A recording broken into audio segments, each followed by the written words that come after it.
Mr. Chair. I call Ron Mark.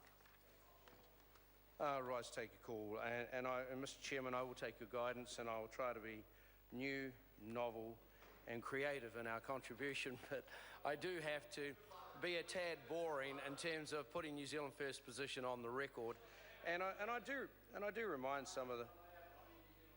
Oh look, there's Mr. Foss. Sorry, what was it again? Origin not allowed.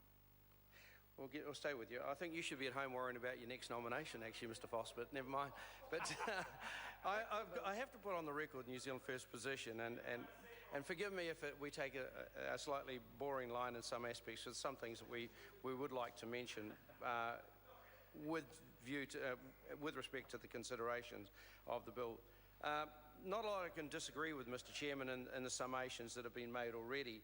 I went back through, prior to coming down the House, some of the submissions, particularly the submission from Tania Tangaroa, where expressed their whānau, their hapu's concerns over the imposition on them, their rights in terms of determining how the natural resources within the blue waters might be managed, their fears and worries about the 55 Maui dolphins.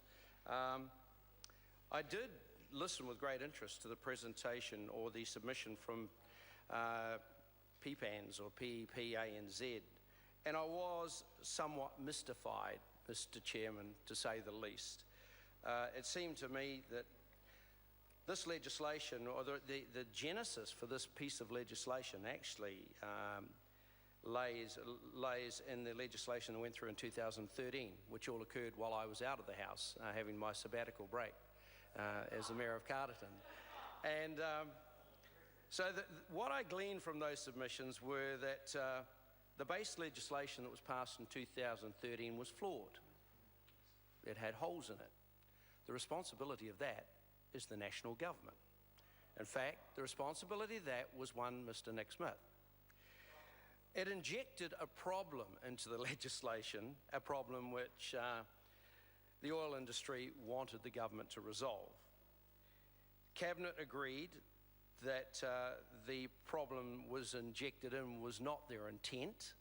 It was an oversight, and moved to satisfy the oil company's needs by putting this legislation in front of the House.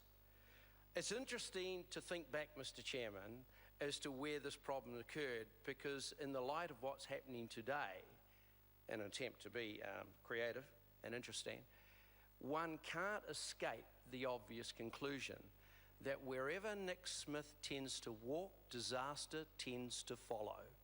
And we're seeing time and time again, whether it was in local government, with the rushed, botched way in which he attacked the Local Government Act, and now with what's happening with Ngāti Whātua and the first right of refusal, and then on top of that, this piece of legislation that this House is spending an exorbitant amount of time and taxpayers' money fixing up legislation that Mr. Smith is responsible for. And I'm really pleased, Mr. Chairman, that on the select committee we have people of the calibre of Scott Simpson and Todd Milne. And these are the types of people who could quite easily slot into Nick Smith's job and do a far better job than that which we're trying to redress right now. There's only one reason we're here doing this, because of the minister's failings. And the question when we talk about this bill, and we're all unanimously in agreement with the measures that have to be taken.